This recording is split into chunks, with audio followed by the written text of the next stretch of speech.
And today, Tom Renz joins us again. We are obviously not in our home studio. We're on the road. We will be here again tomorrow, and we'll be welcoming Nicole Angemi. She's a medical education specialist, a medical pathology tech, and has always really interesting stuff going on. Also, we're bringing in Ed Dowd back on Wednesday when Dr. Kelly Victory joins us, so you do not want to miss that.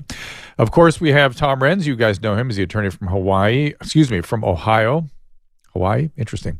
Tom is from Ohio, and as he says, he has all the receipts. You can find out more by following him at Renz, renz-law.com, and he's on Twitter as Renz Tom, R-E-N-Z Tom. He has been testifying. He's got a lot of concerns as it pertains to the EcoHealth Alliance, and we're going to talk a little bit about what the press calls white lung, which, frankly, you're going to see me striking back a little bit, though Susan is not on camera here today because we don't have our normal studio setup. I will be striking back on this one. Be right back after this. Our laws, as it pertains to substances, are draconian and bizarre. The psychopaths start this way. He was an alcoholic because of social media and pornography, PTSD, love addiction, fentanyl and heroin. Ridiculous. I'm a doctor, for sake. Where the hell do you think I learned that? I'm just saying, you go to treatment before you kill people. I am a clinician. I observe things about these chemicals. Let's just deal with what's real. We used to get these calls on Loveline all the time. Educate adolescents and to prevent and to treat. If you have trouble you can't stop and you want help stop it, I can help. I got a lot to say. I got a lot more to say.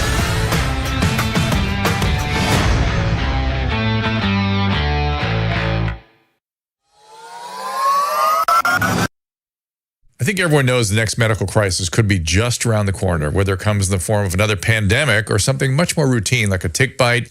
You and your family need to be prepared. That's where the Wellness Company comes in. You know the Wellness Company. We have their physicians on like Dr. McCullough frequently. The Wellness Company and their doctors are medical professionals you can trust. And their new medical emergency kits are the gold standard when it comes to keeping you safe and healthy. It's a safety net. It's an insurance policy absolutely. That you hope you're not going to need, but if you need it, you sure as heck are going to wish you had it if you need it. Be ready for anything. This medical emergency kit contains an assortment of life-saving medications, including ivermectin, Z-Pak. The medical emergency kit provides a guidebook to aid in the safe use of all these life-saving medications. From anthrax to tick bites to COVID-19, the Wellness Company's medical emergency kit is exactly what you need to have on hand to be prepared. Rest assured, knowing that you have emergency antibiotics, antivirals, and antiparasitics on hand to help you and your family stay safe from whatever life throws at you next. Go to drdrew.com/TWC. That is drdrew.com/TWC to get 10% off today. Just click on that link. And we today are not in our home studio. We are at the V-Shred headquarters where they are very kindly helping us along so we can stream today to you and tomorrow. And we will be joining with Tom Renz in just a second. Susan is off to my left here. She is monitoring the Restream and the Rumble Rants. I am not today. I don't have that capacity. But I will be watching Twitter Spaces. We might have some time for some calls later on. What's the matter, Susan? Oh, my God. Lots of people pile in and they want to see what Tom's got to say, which I'm delighted about. Let's see. I also, Caleb, went watching the wellness ad there. I just reminded myself about something I sent you, Caleb, an article on ivermectin, or the I word. Can we say the word now? It is from 2017, and some of the quotes from this article was in Nature, and also let me double check the publication so I get this right. It's a review article, Journal of Antibiotics. The citation is from Nature, but the exuberance with which prior to COVID, ivermectin was being touted as something that was saving millions of lives. Here, I'm just going to read you just something in the second page.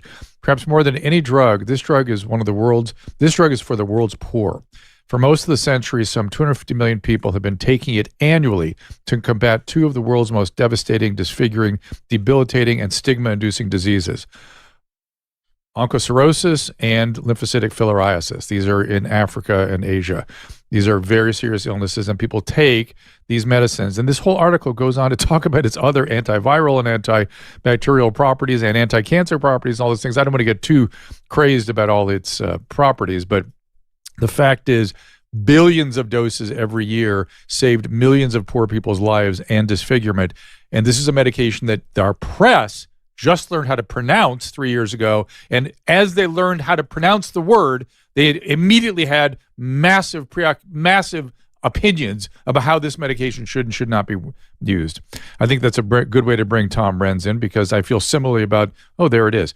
I feel similarly about the way they're approaching the so-called white lung pneumonia, which makes me furious even when I say it.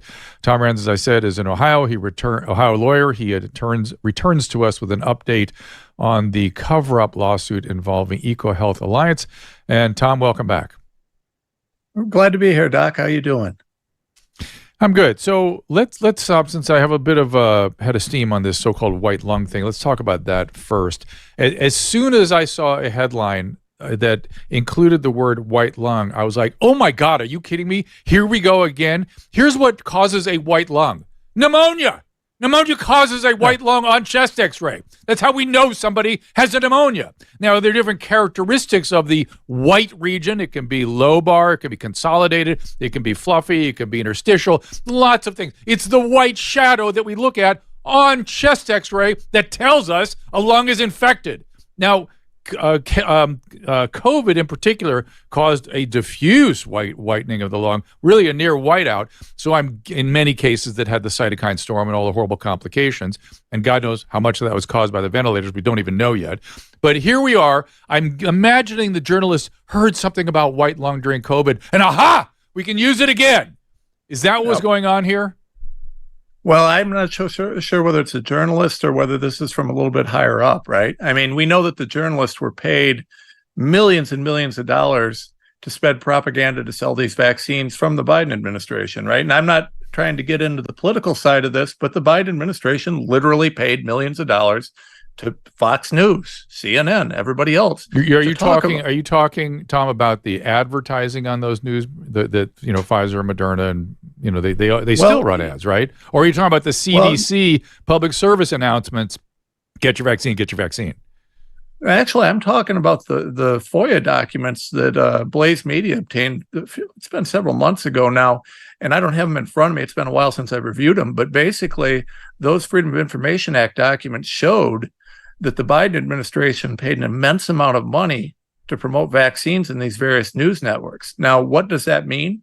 I don't have all the details, but what I know is that we as a nation spent an immense amount of money. So in addition to the Biden administration paying directly out of the taxpayer coffer, we also know that, we had the funding that was coming from the big pharma ads and everything else. So, certainly there's some issues, but I think that a lot of this is being coordinated from a little bit higher up. Yeah, I testified at Marjorie Taylor Greene's hearing that a lot of this has been, to the best of our ability, it looks like this came straight from the CIA DOD, which sounds kind of conspiracy theory, except for the fact that, well, it's not.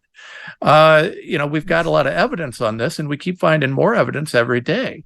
So, when I look at this, Tom, let me stop you. Tom, let me stop you. But we're going quickly in another direction. But I just want to say, so I don't forget, frankly, that is the one thing early in the pandemic I kept thinking to myself, which was, what's wrong with everybody?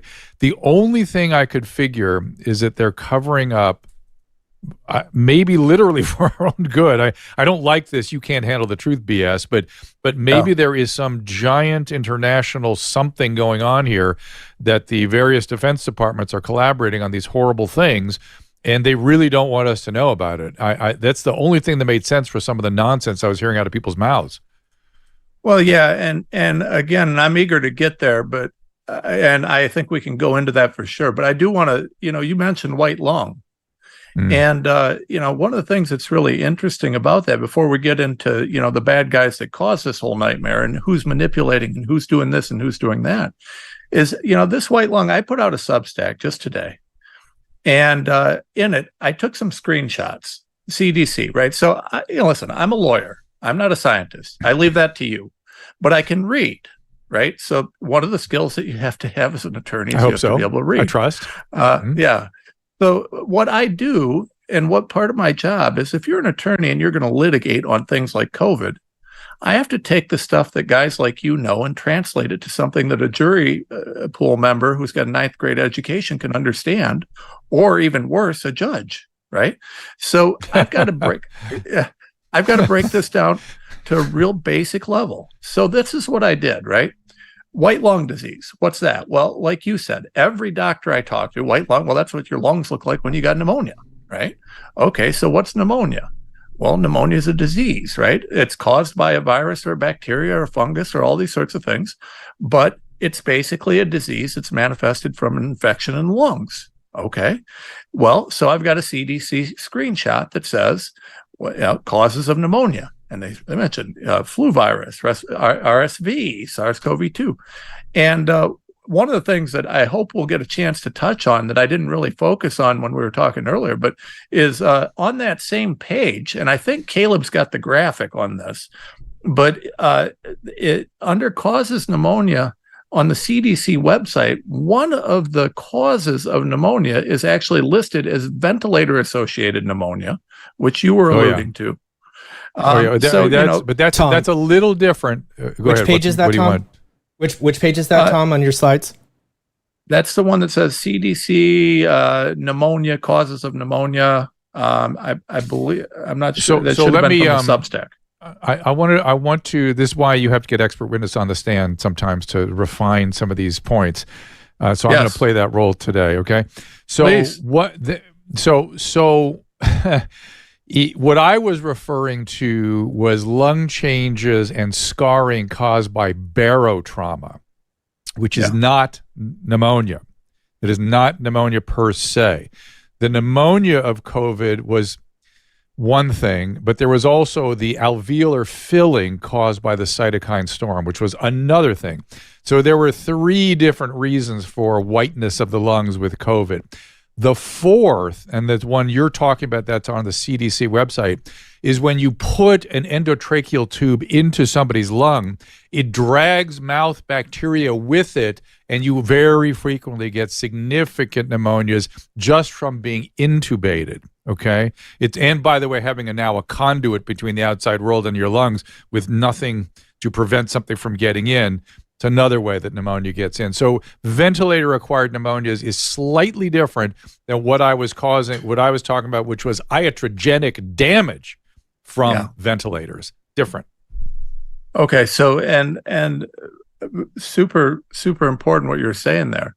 One of the things that I would ask you to correct me if I'm wrong on, Doc, because you're right. What I would do is I would call in the experts, and I would do just what we're doing here. I'd talk to you about this. So as I go down.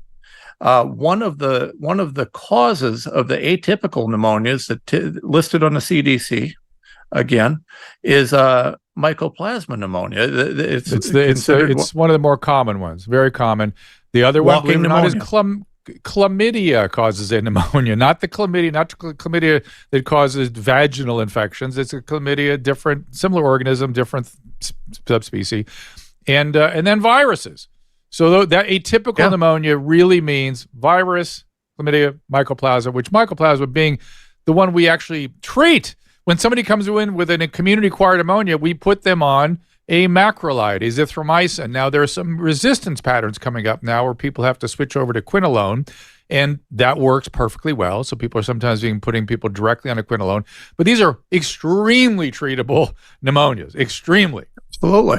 Well, absolutely, unless you put someone on a ventilator. On a ventilator and sedate them, which according to I've also got in front of me the 2003 version of the Guidelines for Preventing Healthcare-Associated Pneumonia, which was a CDC document. It's actually a CDC working group where they made the recommendations for this.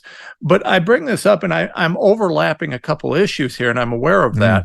But this mycoplasmal pneumonia and a bunch of these other pneumonias are listed as side effects of the jabs, or at least adverse events that were observed from the jabs. Now, because we don't have the data, and because the specifics of how common these were, there's no actual follow-up, and we can't trust the data that's been released, because the data that's been released is always whitewashed. It's always manipulated. I mean, we've seen these guys. It goes back to one of the questions I always ask: when do you trust a liar? Well, I don't. Right. And since I can show you, for example, we mentioned in the past Project Salus, I mentioned that here. Anthony Fauci was out talking about how a majority of the people in the hospital are unvaxxed and everybody is dying. And at the same time, I've got the Project Salus document that he had that showed that 60% of new hospitalizations at the time were in fully vaxxed and 71% of new cases were in fully vaxxed. These guys lied over and over again. So when do you trust a liar? So I don't really trust their data. And until they show me the raw data, I don't trust it at all. And so what I'm doing is a technique that we lawyers call burden shifting, right? So I'm laying out and I'm showing, using the CDC documents, that, this mycoplasma pneumonia and all these other things are potentially a post-authorization adverse event, a side effect of the COVID vaccines. Now, walking pneumonia is Let me push back a couple things. One is if this indeed is the same thing in China, they don't have the mRNA vaccine there. So how do we explain that? Number one, and then number two, it's interesting. I was thinking about. I just completed a board review on pulmonary medicine, and they did a whole lot on community-acquired pneumonias. Not because of this, just because it was these board reviews got put together years ago. And they were, give them the Zithromax, give them the azithromycin. Do not hospitalize. Do not hospitalize. These people do not go to the hospital. So why are we even talking about hospitals? What's going to happen to the hospitals? Not hospitalized. However, we are talking about pediatrics.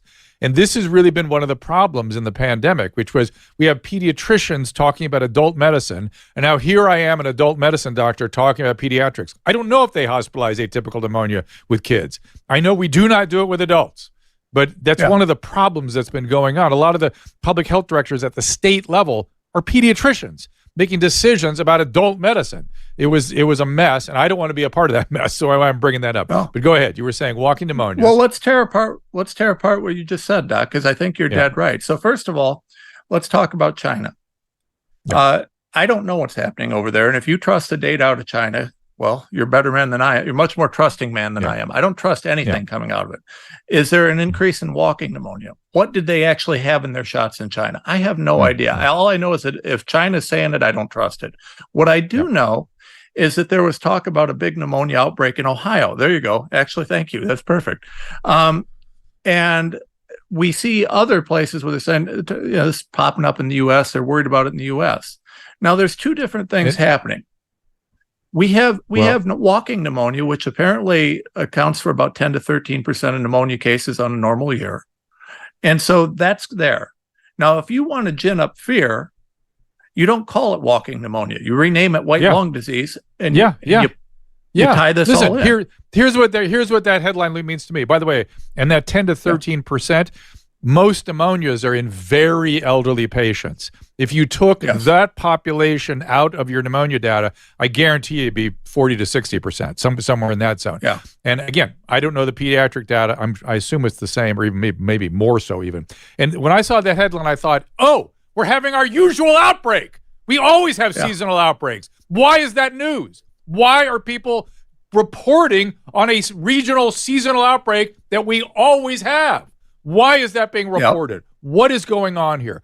I think having been in the press for so long, I just smell that. I smell that rat. Oh, we're going to get there. Oh, they breathlessly run to their cameras. Oh, white lung. Come watch my camera. Watch my show. Watch my show. That's what they do. That's what they do. And they should be punished for that. They should be smacked down for being that way. Yeah, they should. It's destructive for the American people and whomever they're serving. Well, I would tell you, I don't want to get distracted on this because I want to go to the pediatric thing because I've got a response on that. But I will tell you, run a Google search. Go to Google Scholar, not Google. Go to Google Scholar and run a search on fear and public health. You'll find thousands or millions of articles. This is a very well-researched technique that's used to manipulate the public, and it's controversial because it's not ethical. I mean, it's well-established. And, our last show we did together, Doc, we went through that CDC document where they lay out using fear to manipulate the public. It's something that they do. I thought that was a new thing. Well, to be fair, I did it myself during the AIDS epidemic. I was participant in that, and we congratulated ourselves at the end of that for having used fear to, if you have sex with one person, you're having sex with everybody they ever had sex with. Remember that whole thing? And we chanted that, man. I was a part of it.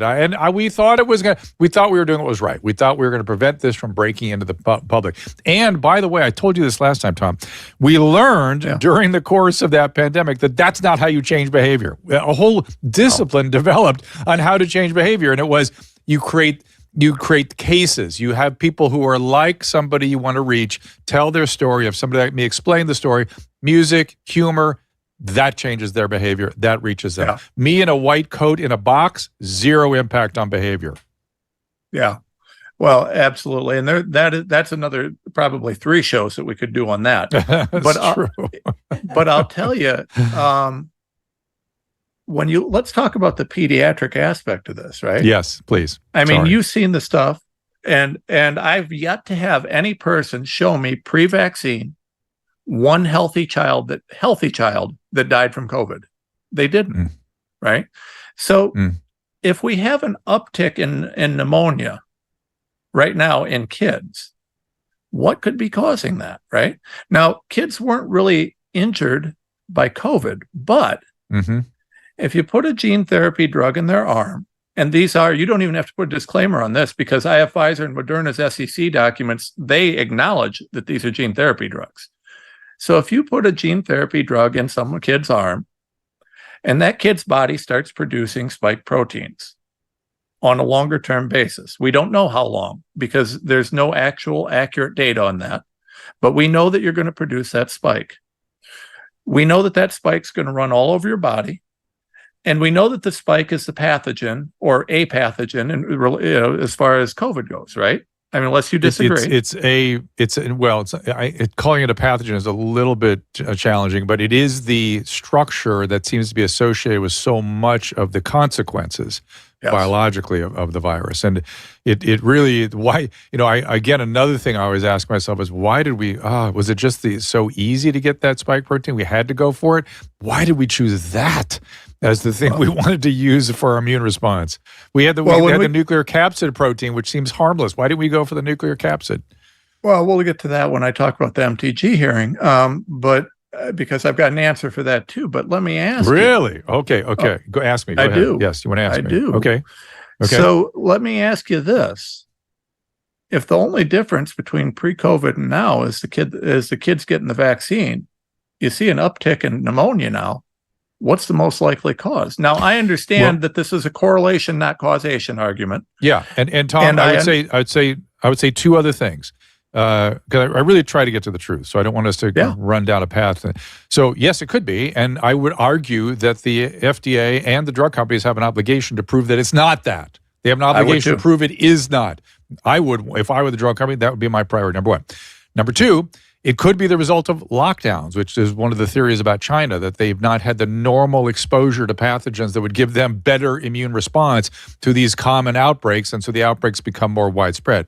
Or number 3, it's just what we always get in the winter, fall and winter, and the press is making it seem like it's something different. Yeah. Well, and that's the real question, right? So the first thing we have to ask ourselves is, has there been an increase? That's right. In the baseline number of cases of pneumonia in children? Because walking pneumonia is walking. I mean, hell, I remember having walking pneumonia as a kid. It happened, right? It's not a big deal. You just sucked it up and recovered. That's right. But is there an increase? And if there is, then what's causing it? Now, I would argue, and certainly I've seen the stuff out there about the whole lockdowns and impact, but we're a couple years out from the lockdowns. And what was the increase the year after the lockdowns versus now, right? Right. So this is, to me, something that's very testable and very measurable. Yes. And I would argue that given that there was no panic over an increased uptick in childhood pneumonia immediately after the lockdowns, I would argue that the most likely culprit is the vaccine. Now, here's the beauty of being a lawyer rather than a doctor. You guys have to back everything you say up with A, B, C, D science. I can make a very logical argument that says, okay, if it was the lockdowns, why wasn't there a higher uptick the day after the lockdowns ended? And why is it that now, several years out, when more kids are vaccinated, we're seeing this? Now, certainly, again, a correlation versus causation argument. But It's a common sense argument, right? And if I'm wrong, it's what I've done is I've shifted the burden. I've provided an argument. I've provided some evidence, some good things. Okay, Pfizer, disprove me. Show that I'm wrong. Show the error. It's on you, not me at this point. No, right. I agree. I think it needs to be. I would think it's an ethical obligation to do so, but hopefully people will. By the way, I want to bring another expert witness into your courtroom, Tom. Siobhan, I see you sitting there. He's actually an infectious disease doctor, if I remember correctly. I've been inviting you to speak. If you raise your hand, I will bring you up as well if you're listening to this conversation, because I'd be curious if he has anything to add to this. He has been somewhat on fire lately on Twitter. Steve says I'm on fire, but Shabria, Chabria, is on Twitter. You can follow him at Shiven Shabria, Shiven, and I'm inviting him to speak. But Caleb, I don't know if that isn't getting through the way our system is set up, or can you invite him to speak from your side? Yeah, I'm going to try to bring him up right now if he's Oh, here he is. He's coming up. He's moving closer. There he goes. Yeah. Okay. There you are. So unmute yourself, and I'm wondering if you have any thoughts on this conversation. There you are.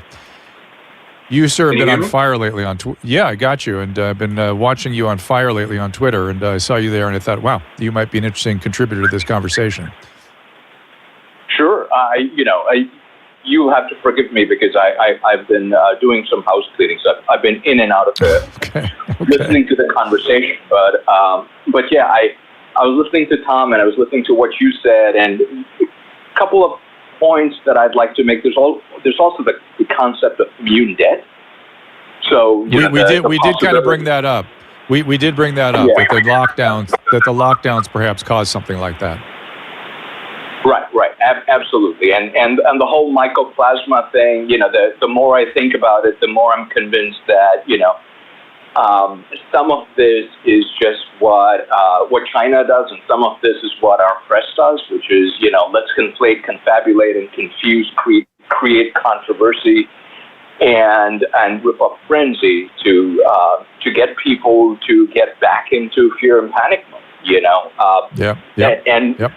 I said yesterday, which is if this is such a big deal, why don't our public health officials request actual specimens and samples so that our people can run the tests and figure out what the hell this is, instead of just doing the same conjectures that led to nothing but fear and panic 4 years ago? I mean, why are we replaying this story all over again?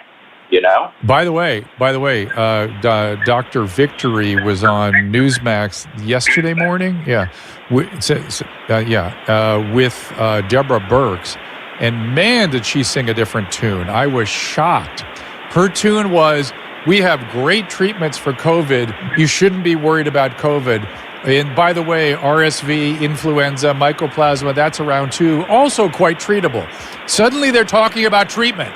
I'm going to predict you're going to see the vaccine push back off and treatment. And by the way, their push on treatment now is coming on the heels of Paxlovid increasing its price from free to $1,300 per course. This is like, I can't even believe what I'm hearing. But I don't know if you have any comment about that. Yeah, I mean, I think the thing about Paxlovid is, clinically speaking, and I don't know how much you use it, but clinically speaking, the indications for its use have been vastly overblown, right? I mean, the data that Paxlovid does much to individuals who have prior immunity doesn't exist. Yes. That's number one. Number two, there's some data showing that Paxlovid might actually increase the risk for recrudescence, reemergence, relapse, whatever the hell you want to call it. So let me address that, because I've actually used a lot of Paxlovid. Most of my patients are elderly, so I've had the chance to treat it. And it somewhat depends on the variant. I got to tell you, a year and a half ago, we had a variant that was crazy responsive to Paxlovid. Like in 6 hours, it wasn't even a year and a half ago. It was like early in the spring, like 6 months ago. The Paxlovid, people were better in 6 hours. It was unbelievable. Now I'm not seeing so much, but I'm not seeing any COVID that needs treatment, by the way. Exactly. Everyone's got a cold, number one. And then in terms of this recrudescence thing, I saw a ton of the rebound. My own daughter had rebound. I saw it 2 years ago. I've not seen it so much now. And I'll be damned if the people were pushing back on that, saying, oh, no, it's just the cytokine activation 2 weeks after Paxlovid, after COVID. You should be ashamed of yourself for really questioning clinicians and what they were seeing. And it's mostly the bench research people that were saying that. They should be ashamed. They should apologize. We saw rebound for sure. And now you're referring to, I think, Siobhan, this good JAMA article that, was it a New England Journal article? But there was a good article that showed definitely there's rebound, definitely. Yeah. I mean, it's my prediction, Drew, that the eventual narrative is going to shift to say 5 days is not sufficient, so you should do 10 because of whatever. And I'm like, that goes against the face of basic immunology, where immune control of a virus is always, in almost every single situation, is vastly more important than any antiviral you'll give. So at 5 days, if you haven't achieved immune control, your game over. And if you have, then no drug is particularly necessary.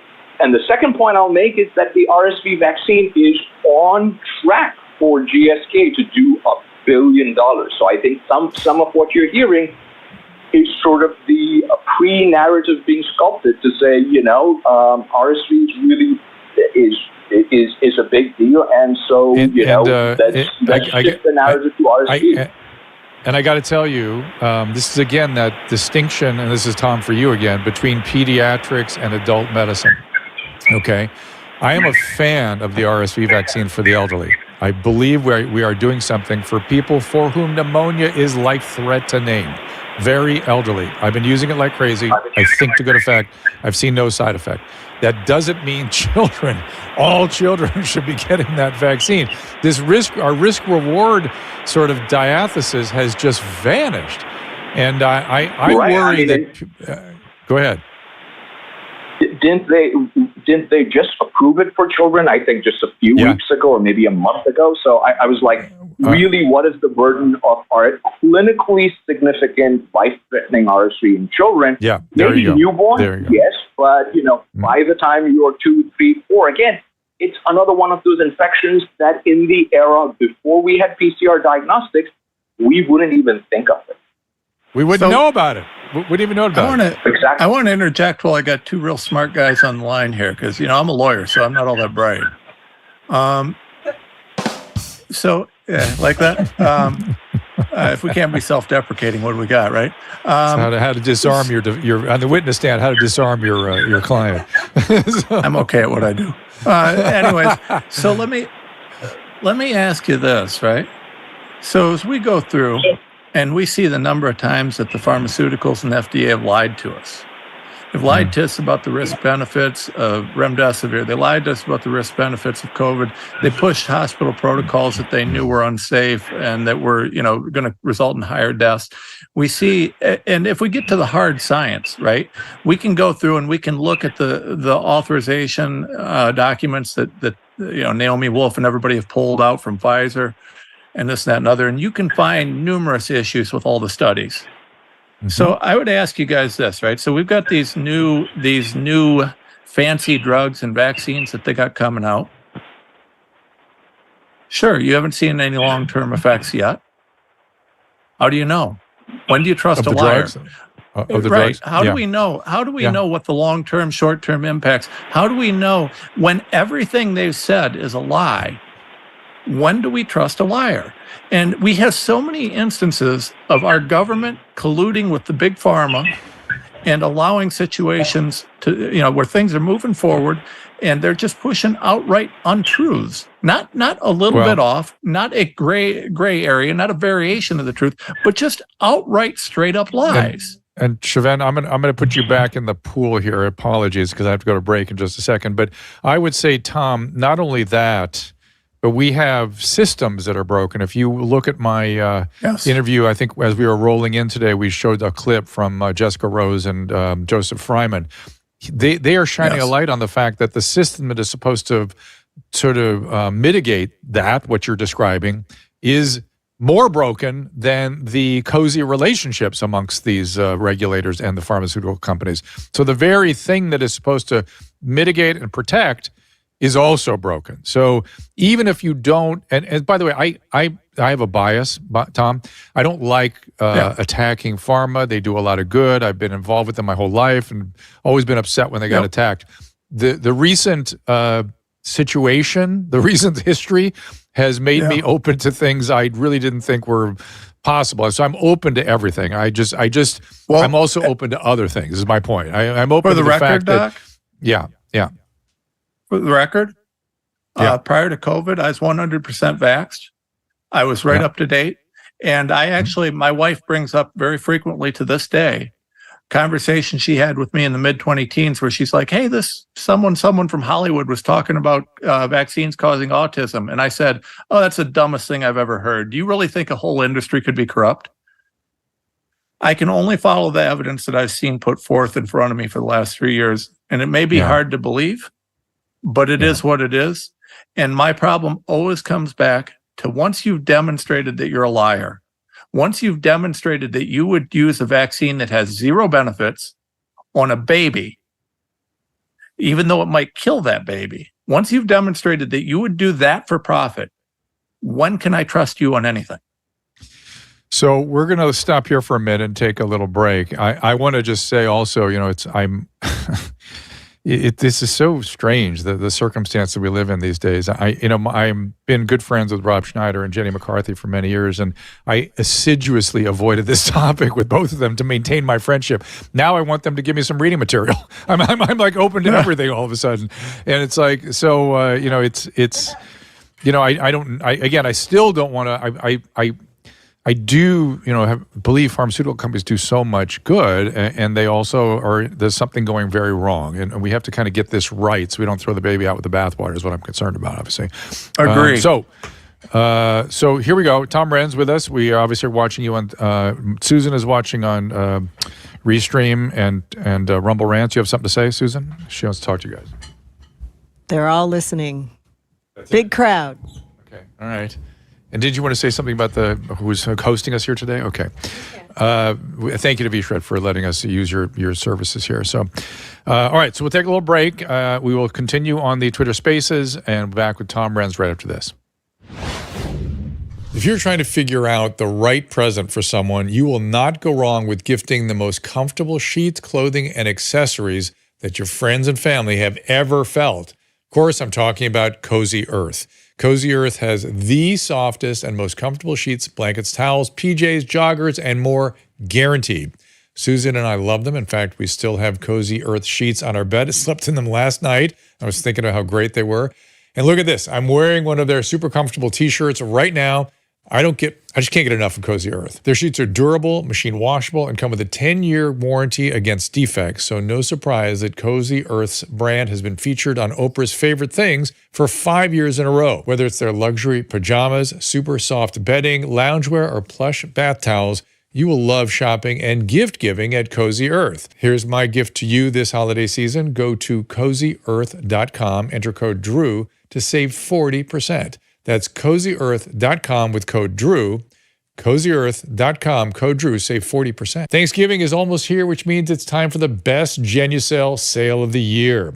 Just in time for the holidays, save over 60% off both of our personally tailored Genucel skincare packages at Genucel.com/Drew, so you can look your very best at all of your Thanksgiving gatherings. Look 10, 15, 20 years younger, guaranteed, with the best natural skincare anywhere.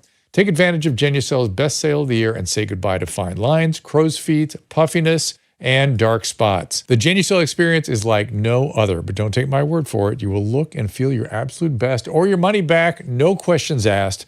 So for results in 12 hours or less, Genucel's immediate effects is included for free. Plus, if you go to Genucel.com/Drew now, you'll get a free upgrade to priority shipping. That is Genucel.com/Drew, Genucel.com/Drew. And we are here with Tom Renz.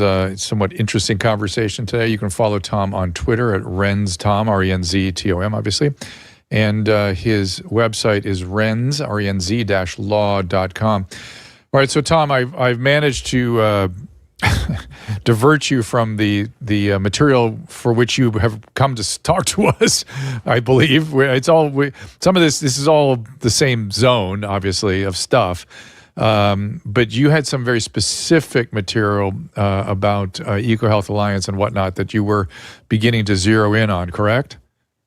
Well, you're right, Doc. This is all the same stuff, and it all ties together. And, some of the stuff that I'd sent you guys, because we can go anywhere. I live this 24/7. So all of these things are critical for people to hear and understand. Understanding white lung disease as being, just an evolutionary step. Look at how well the fear narrative worked with COVID. Why not do it again to promote RSV, to promote flu shots? And by the way, let's talk about the mRNA being integrated into the flu shots and all these other things, right? So that, you get your flu shot, and are you getting your COVID shot too? Even if you don't want it.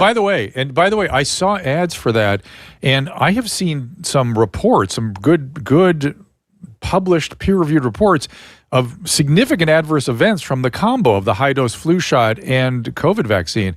I think it was stroke, if I remember right, that they were seeing. And I was like, why are you pushing this?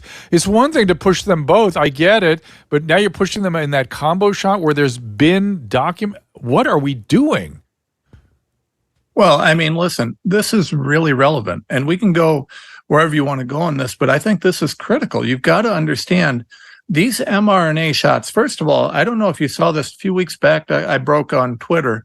I found a screenshot from Pfizer recognizing what I would consider to be nothing short of the biggest fraud in human history, right? So Pfizer actually acknowledged that the mRNA shots are not messenger RNA. They're actually mod RNA.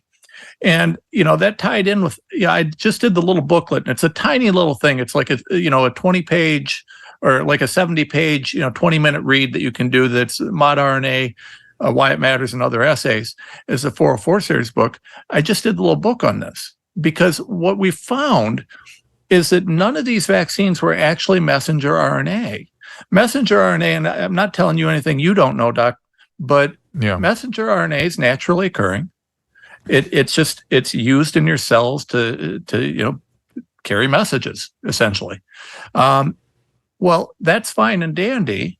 And had we used messenger RNA vaccines, then maybe it would have stayed in your deltoid, and maybe it would have dissipated in a few days, and maybe that would have been true. The problem is as I researched the vaccinology, going back over a decade, 2 decades, what I found is this has not been messenger RNA from the beginning, because messenger RNA is it's a weak particle. So messenger RNA, basically, if you want to turn messenger RNA into something that's going to be part of a vaccine, it's going to fall apart before you can do anything with it. So what they did was they've been tinkering with it for 20, 30, 40 years in labs to make it more robust, more durable, and all these different things, right? So now you've got this kind of Frankenstein messenger RNA that is no longer, they're wrapping it in different adjuvants. They're putting it in viral vectors. They're putting all sorts of different things to make sure that this is done differently. And so now we have no idea how long this lasts in your body. We have no idea what it does. This is why they're finding it going all over the body. Between that and the adjuvants used, it's all over. And it does. We don't know if it ever goes away or what it does. They lied about everything. And Pfizer literally admitted, I posted the screenshots on Twitter, that they didn't have, it's not messenger RNA, it's mod RNA. And for anybody that knows, when you say mRNA to a scientist, they assume messenger RNA. It was intentionally misleading. It was, to me, just inarguably fraud. So you've got these mod RNAs that we have no idea what they do. Since they lied about that, how can I trust any of the data related to it? Well, and also there was the whole issue of the plasmids they were using, and how much contamination from that seemed to be manipulated a bit, and the kind of plasmid changed from what they originally got the emergency use authorization for. But before I forget, I want to ask what the nucleocapsid problem was when you testified at the Marjorie Taylor Greene hearing. I remember I said, why did we go after the spike? Why not the nucleocapsid? I assume there's a reason, but I don't know. But what did you find out? As one of my magic tricks when my wife's not talking to me is I'm usually focused on the conversation, and I do recall you saying that. Okay. My wife's going to throw something at me when she hears that one. But it's par for my life, right? So yeah, why didn't they do that, right? Why wouldn't you make the thing that your body's going to produce to elicit an immune reaction something that's completely harmless and innocuous? Right. Rather than not something the thing that we knew was a major part of the pathogenesis of the viral infection. Yeah. Well, why indeed, right? So I talked about this at the MTG hearing, and I didn't talk about it in these terms, but it certainly relates. Well, going back to the mid-2010s, we have there was a patent filed by Moderna, which was an exact reverse match. The DNA sequence in that patent was an exact reverse match for the spike protein, for the genetic sequences, one of the genetics, I believe, in the spike for COVID.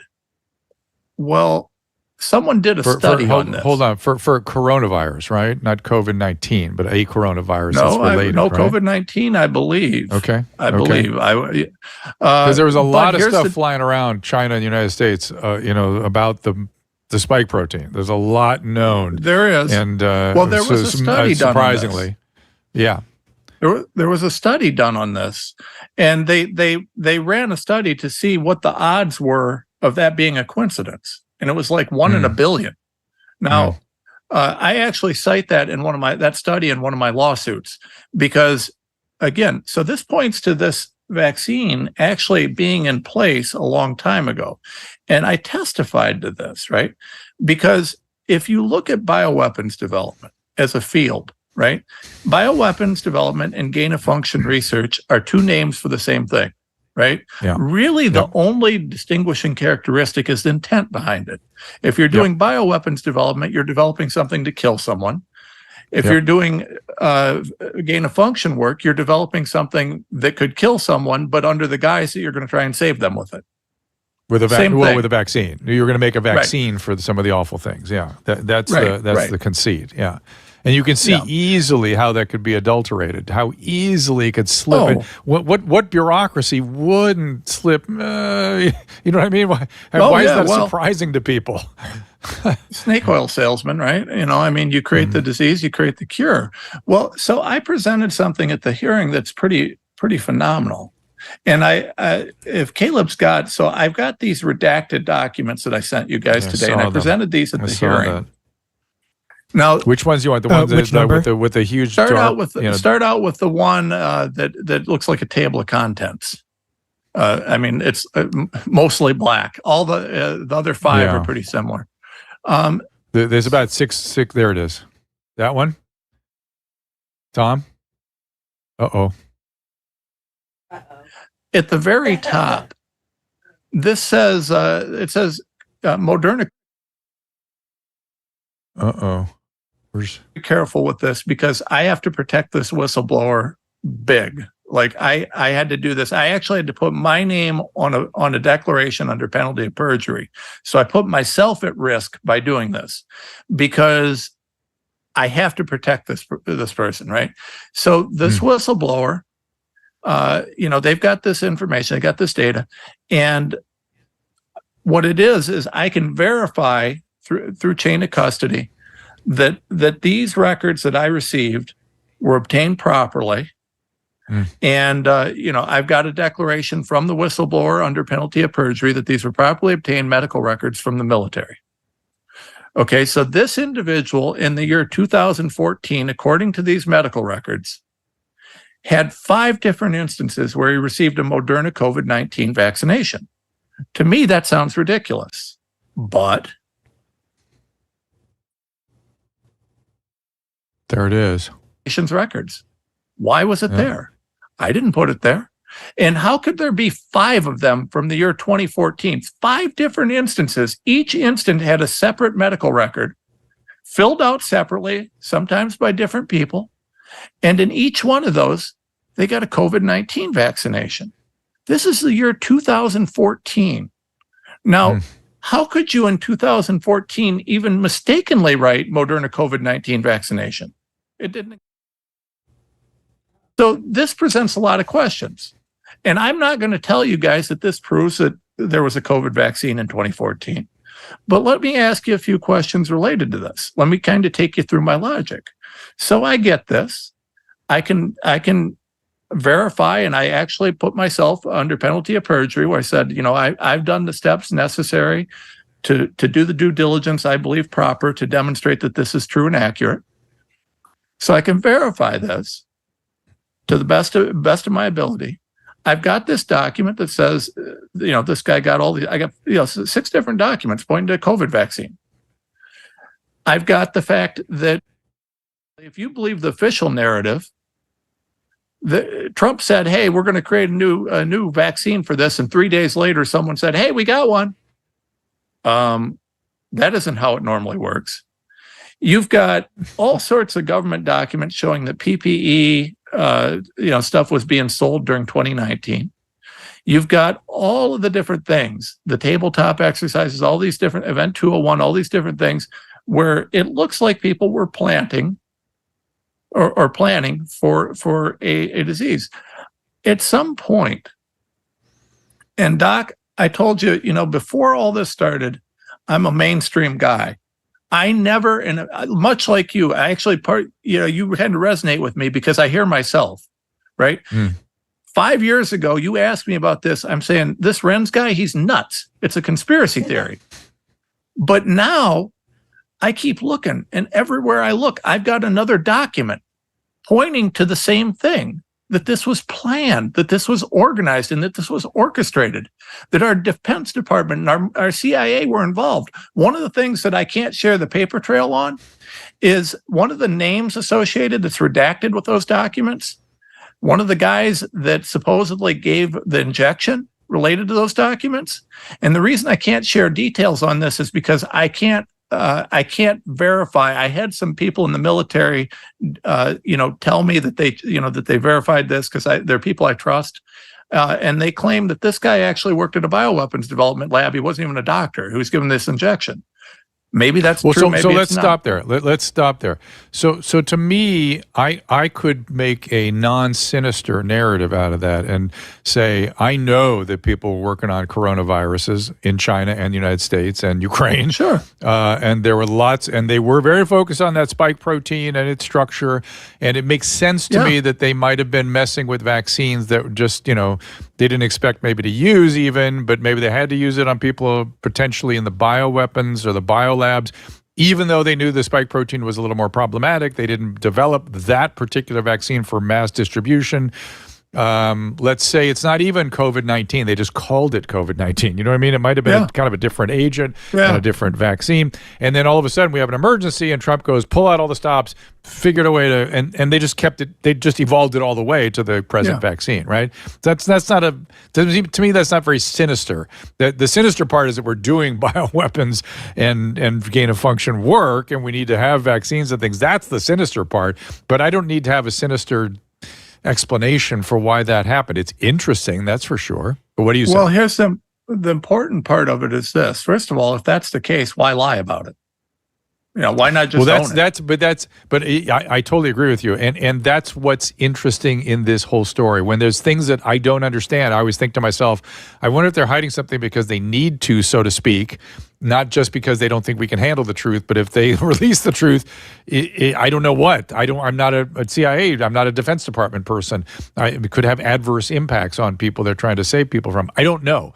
But that to me seems like a viable kind of explanation. And you know what? One of the things that I'm very careful to do is to say, I can't prove anything. I can't prove the motive. A lot of people, I'll tell you, I go on a lot of interviews and everybody wants me to go down this was a plot to depopulate the world. I can't prove that. I can't. Right. Does it look like a duck and quack like a duck? Maybe. But can I prove that? No, I can't. But here's the deal. The evidence keeps stacking up. That's what they were doing. They did an awful bad job of it. They didn't do a very good job. I think they could much more easily do that properly if that's what they wanted. But go ahead. There are certainly some other mechanisms that they could use on that. But, at the end of the day, here's the thing. The evidence of wrongdoing, of cover-up, of lies is so monumental at this point. Yeah. The Yes. only way that we can recover, and Yes.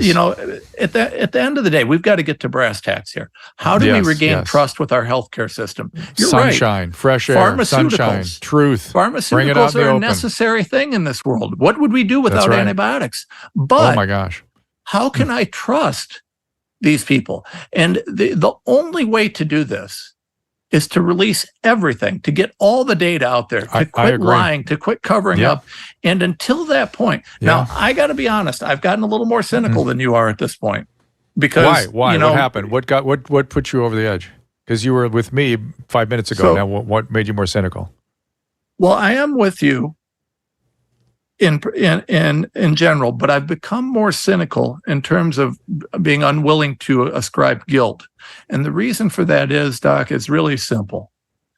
I've been on the other end of the, hey, Renz, we would love to offer you $1 million a year position.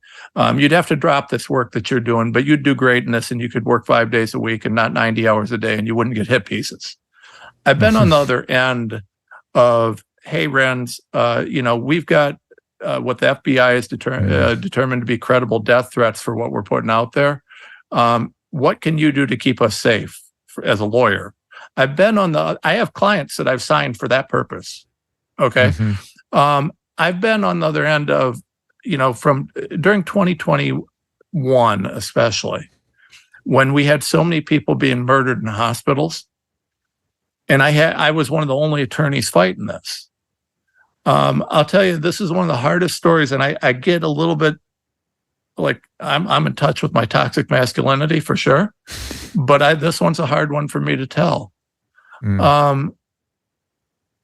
There was a mom in Indiana, and this story is no different than 1,000 other stories, but this one stuck out, right? Mom in Indiana is so excited to talk to me because her son's almost dead. Been in there, the hospital's telling her there's nothing they can do. Dying of COVID, on the vent, all these things, right? And she gets a hold of me and she's crying. This is a story that's happened so many times, right? She's in tears. Oh, Mr. Renz, you're the only attorney doing anything on this, and everybody else thinks I'm nuts, but I know I'm not nuts. I just need to get him out of the hospital, and they won't let me see him. They won't let him out of the hospital. They won't let me try ivermectin, and they said he's going to die. So why won't they let me? What can we do? And I've been trying to get a hold of you for 2 weeks, and I haven't been able to because your phone never stops ringing. It's always busy, and I'm just so grateful. And so Mom's super happy because her grown son, who's in his 20s. She thinks I'm going to be some sort of a savior. She thinks I'm going to be able to save her baby, get him out there, get him some ivermectin, save his life. And at that point in my work, I was doing this 24/7. And I'll tell you, I don't even have a record of a lot of the people that I tried to help, because what I knew is between 10 to 16 days out from going in the hospital, you were dead, almost invariably. Yeah. And so if you got into that, particularly. Yeah. There wasn't time for me to file a lawsuit for everybody. The only thing I could do, and I was getting maybe 10%, 15% at most success rate, is if I caught them early enough, call the hospital, threaten them, this, that, and other legally, hey, I'm putting you on notice, this, that, and other, and maybe I could get them to release 10 to 15% max, right? And then hopefully you survive anyways. So I had more of these. It's 24/7, Doc. And I mean, this was brutal. I wasn't sleeping ever. I don't sleep ever anyways, but I mean, it was really bad then. And because every time I closed my eyes, all I could think of is my kids. And if there wasn't anybody else fighting, wouldn't I want someone to do whatever they could for my kids? And so I kept yelling, kept fighting, and kept doing whatever I could. I have no idea. No patient records. I didn't charge anybody because I don't even know who it was. I mean, there was nothing. I knew I wasn't going to file a suit. There was no way. This mom from Indiana, though, she's crying because she's so happy she got a hold of me. Okay, Mom, how long's your boy been in the hospital? It's however many days. What's his creatinine levels? How's his kidneys? They are what they are. Was he on the vent? Yeah. Where's that at, and where's it been? What's his oxygen levels? Okay. Meanwhile, during this conversation, she texted me a picture of her boy, which I still have. And obviously it's something protected I couldn't share. And it's just one of many pictures I got, someone sitting there with all the tubes and dying. And, I had to tell that mom, ma'am, I'm going to tell you that your son, there's nothing I can do for him. Where he's at now, so I'm not a doctor, but I know enough from, hearing this over and over again. If we get him out, he'll die. So the only thing I can do is pray with you. And naturally, she broke down again. And she thanked me for caring and for doing what I could. And a few days later, she sent me, said, thank you for the prayers. He's gone. That happened. If it happened once, it was too many times. But it happened more times than I can count. And in hindsight, with the casework that I've done and the experts I've worked with, guys like you, guys like McCullough, guys who know way more than I'll ever know, there's no question that they knew what these protocols were doing. There's no question that they knew that there were things could be done for early treatment. I saw the hydroxychloroquine study that was horse crap. I went through it all. We were lied to. We were misled. And I had to tell that mom her baby was dying, and I couldn't do anything about it because these corrupt bastards wanted to make that money more than they cared about the lives of these kids and family members. I got to tell you, my experience was different in that people that ended up in extremis like that were mostly elderly and not young people like you evidently were exposed to. They were. But the other thing that I found outrageous was that this was my problem with the thing. It's quite different than yours because I did not really see any good data at the time. We can argue about it now and where it's been and whatnot, but I had no confidence in ivermectin or hydroxychloroquine. Monoclonal antibodies were exceedingly effective, and they were bought and free. They were free. And they were changing them as the virus changed. So we had, remember Regeneron, remember that? And then we have bamlanivimab, then we had the combos. And these things worked. They saved me. Personally, I had bamlanivimab, and it got better that day. And you could even use it as a prophylactic agent for an exposure. Earlier, and the government was not educating people on how to deal with the illness when it occurred. So nobody knew that they could get this. Nobody knew it was free. No one knew that the nurse would show up in their house and infuse it. And in certain states, Florida, they began withholding it because they didn't like the politics of the Surgeon General there. That was mind-blowing to me. The public health institutions should have been out there educating about here's how you deal with the illness when you get it. And by the way, doctors telling patients to go home and come back when you're blue, I've never in my life imagined my peers behaving like that. So there were many, many chapters in this experience of the extraordinary. We still have to dig through to see what the truth was that led to all this.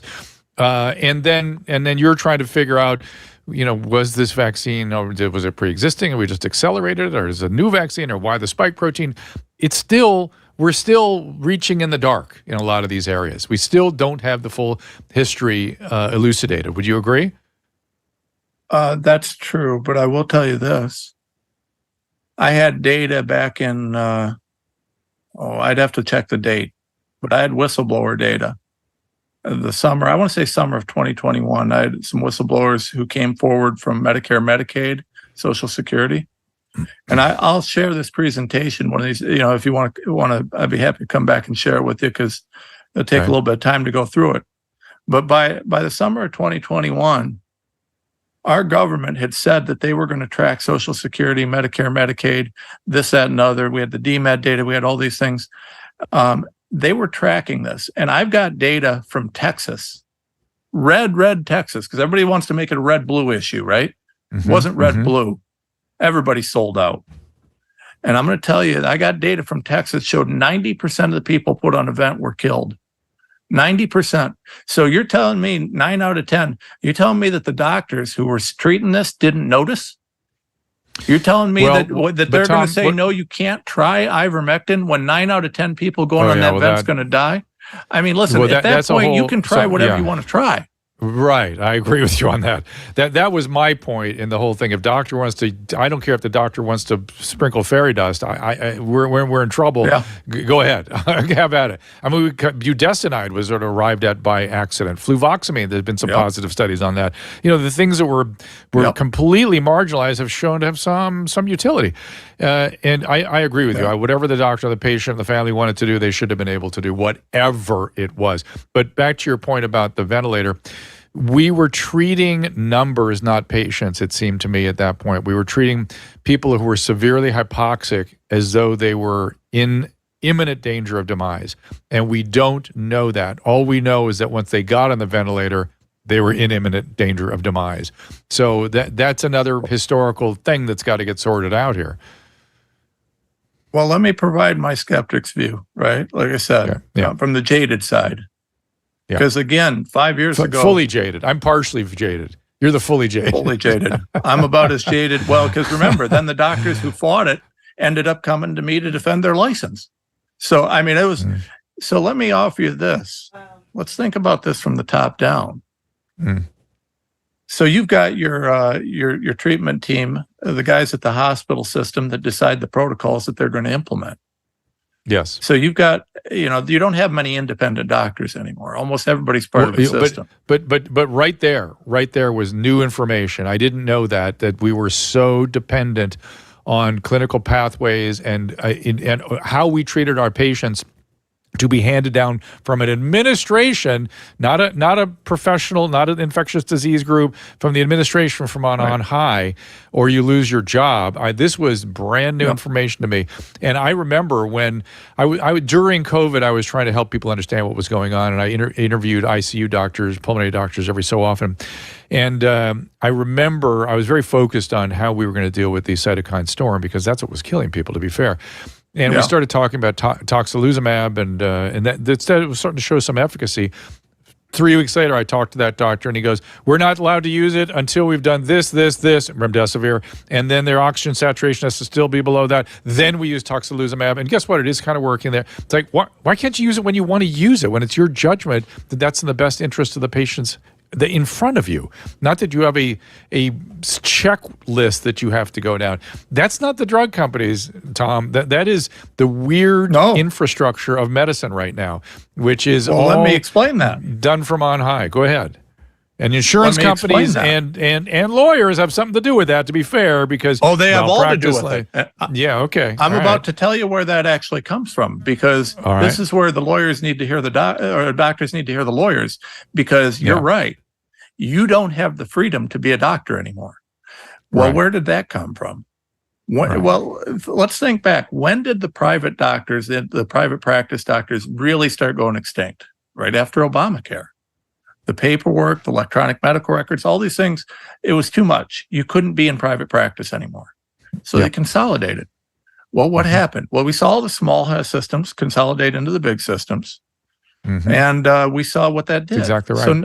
So every doctor now works under, and let's talk about what happens there. You have insurance companies that are sometimes owned by major hospital systems, or at least are partnering with them.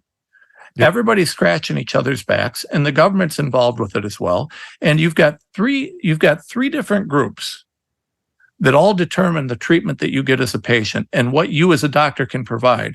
You've got the insurance companies, you've got the government, and you've got the hospital system. None of those three give a damn about the patients. I know, Tom. What they care about is the bottom line. Yeah, you're breaking my heart here. And to hear you say that doctors can't practice medicine, it just sort of cuts right through me, because I know it to be true. And it's actually why one of the reasons I'm working with the wellness company is I want to give things, we've lost, as physicians, we've lost our ability to practice medicine, but we can give stuff to the patients and let them take care of themselves. That's why I want them to get the emergency kits. I'm going to come up with STI kits. I want us to give stuff to the patients that they should have access to, and education and telehealth that they wanted, so they can take care of themselves and be empowered by us in the healthcare, rather than be stuck with this infrastructure that is, as you say, does not give a damn about them. It's crazy. It's craziness that we're in this situation. Well, I want to explain to you, because one of the things that I've never done is I've never explained to you what I do for a living. So I'm an attorney. But, early on when I decided, when I'm a nobody from a little town in Ohio, right? How do you fight big pharma? How do you fight the U.S. government? You can't, I can't go into a courtroom and do that. I will continue to, but there's got to be more, right? So very early on, and the reason that you've heard my name and the reason that I get to come on shows like this and to do things like this is because what I did was something different. And what I've defined it as is lawfare, right? So when we hear lawfare, we think about unethical lawyers filing suit after suit after suit till you're broke. That's unethical. That's not lawfare. Lawfare is when I come out and I educate the public, I push for legislative change, and I file lawsuits strategically to facilitate change. Understand that what you're talking about, when you talk about the interaction between a doctor and a patient, and that fiduciary obligation and the tortious interference that's likely coming from on high between that fiduciary obligation, these are things that can and will be changed. This is what I'm fighting for, right? So when I talk, a lot of times people have a hard time understanding because, well, you're a lawyer, you sue somebody. Yeah, that's true. And I don't spend as much time on this because I'm content being a dumb guy from Ohio. That said, understand that what we're really fighting here is a broken system where a doctor and a patient don't have a relationship anymore. And to fix this, we have to do this from a legislative approach. We have to do it from a litigation approach. And most importantly, that can only be driven by doing what we're doing here. And I pray to God 10 million people watch this show and understand that what we have to do is we have to make healthcare focused on doctors and patients and take it out of the hands of bureaucrats, crooked insurance companies, crooked hospital administrators, and other people who don't give a damn about whether you live or die. They only give a damn about the bottom line and whether their board's going to make sure that they get their next big bonus. That is God's honest truth. That is the truth. I would also argue that, again, like I was saying, I'm looking for alternative models where we can do things in the meantime, because this is going to take a while. And in the meantime, I want people to feel empowered and in control of their healthcare. So, Tom, I want to leave it right there because what you just said, I don't. It's a mic drop. What you've just said. It's you can't imagine what it feels like as someone who's struggled with this for 35 years. It's something. I've been fighting insurance companies. It was in the mental health side, whatever you think is going on the physical health, the medical side, on the mental health side, on the psychiatric side, it's 5 times worse. It's just been, I've been fighting like a maniac over there for drug addicts and people with serious mental illness. Terrible. It's terrible. And so you've given me a little bit of hope that there's somebody like you fighting out there, and I appreciate it. And it is interesting, isn't it? It's interesting. I feel like you're a detective and sort of opening up some interesting Pandora's boxes. I hope not literally. I mean, I hope they don't blow up in your face or whatever. And that we continue to. Sometimes. Your humility, while the aw shucks part of it I don't buy, but the humility I think is very important in regards to doing this work. You just got to go humbly forward and say, we don't know. We're just looking for the truth, and that's a humbling experience. Listen, I promised, and I don't care whether you're a God person or not. I am. And at the beginning of this, I promised God I'd do whatever it took to win this fight. I'm in it. I'm in it for the long haul. We'll be free or I'll die on the hill, and I don't care which, because at the end of the day, I can't forget that mom from Indiana. That haunts my dreams, and every one of those calls will haunt my dreams till the day I die. I would never. I didn't sign up to be a field medic. I didn't even sign up to be a doctor. I thought I was going to be a lawyer. I didn't know I was going to be dealing with, hey, I don't have the time to save your life, so you're going to die. And I didn't want that. So I'm going to find accountability. It's not about revenge. It's about justice. I'm going to find that one way or another. And it is appreciated, and it was particularly appreciated from the physician in me has to say, to have an attorney fighting for our freedom and the relationship with our patients and the ability to serve our patients. It's not been my experience throughout my career. So to have you there fighting is incredibly inspiring. So to Renz-law.com, anywhere else? Your Twitter handle is TomRenz.com. Tom Renz. And the Twitter handle is Tom Renz also? Or Renz Tom? TomRenz.com, right? And Renz Tom for the Twitter. Tom Renz was already taken, so I had to do Renz Tom. Right. Fair enough. All right, my friend. This has been a very interesting sort of journey we've been on today, and I always do find talking to you interesting. But today, it's I can't tell if it's that we got into interesting territory for me, or if you've been so far down this road now that you're into some very interesting material. And Godspeed going forward with further progress. I appreciate it, Doc. I'll come back and I'll show you how early we had that Medicare data, because that stuff, that'll jade you a little bit as well. All right. We will save that for next time. And for everyone else, we are being here. Thank you, Tom. We're in here tomorrow with Nicole and Jemmy. It's a little bit of a change of focus. You'll enjoy her. She's very cool. She's a medical educator.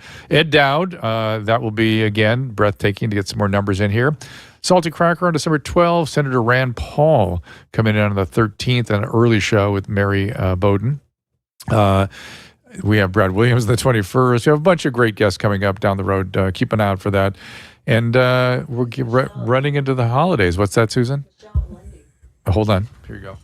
You missed Michelle Allende and, she's coming on the 20th. Okay. I sort of stay silent when I've not been debriefed on who the guests are. So if I skip something, it is generally for a reason. So thank you for embarrassing me in front of everybody. I appreciate it as always. Yep, that's your job. Caleb, anything from you? No, I think everyone on Rumble is going to be very excited for Salty Cracker. They're probably just going crazy. I'm not even watching the comments, and I know they're burning them up right now. Okay, good. And thank you to our friends over here at VShred for taking care of us today, and look for more material on Susan, too, on her VShred journey. We appreciate you all. There's the website if you want to learn more about that. I've lost 16 pounds, guys. And we will see you tomorrow at 3 o'clock Pacific time. Ask Dr. Drew is produced by Caleb Nation and Susan Pinsky. As a reminder, the discussions here are not a substitute for medical care, diagnosis, or treatment. This show is intended for educational and informational purposes only. I am a licensed physician, but I am not a replacement for your personal doctor, and I am not practicing medicine here. Always remember that our understanding of medicine and science is constantly evolving. Though my opinion is based on the information that is available to me today, some of the contents of this show could be outdated in the future. Be sure to check with trusted resources in case any of the information has been updated since this was published. If you or someone you know is in immediate danger, don't call me, call 911. If you're feeling hopeless or suicidal, call the National Suicide Prevention Lifeline at 800-273-8255. You can find more of my recommended organizations and helpful resources at drdrew.com/help. I unloaded on Twitter because I didn't want to unload on these people. I felt bad for them, and I was seething because I'm like, what the hell am I supposed to do? They checked all the surrounding hotels, nothing, and they go, well, we'll walk you to the Motel 6. Walk me to the Motel 6? What? Yeah. And I was like, are you kidding? Well, and they're like, oh, yeah, you're right. That's probably not a great idea. And it's middle of the night in the airport district, walking on the highway. Well, really? Okay. So then they're like, okay, well, we're going to find you a place. So, okay. And half hour later, they found a place. Get an Uber. I pay for. Of course. It should cost you more money when someone else makes a mistake. Yes. Get in the Uber. It is all the way completely on the other side of town. It took us 20 minutes in the middle of the night to get there. I'm like, oh, well, shit, this is 40 minutes in the morning. My mouth is acidic.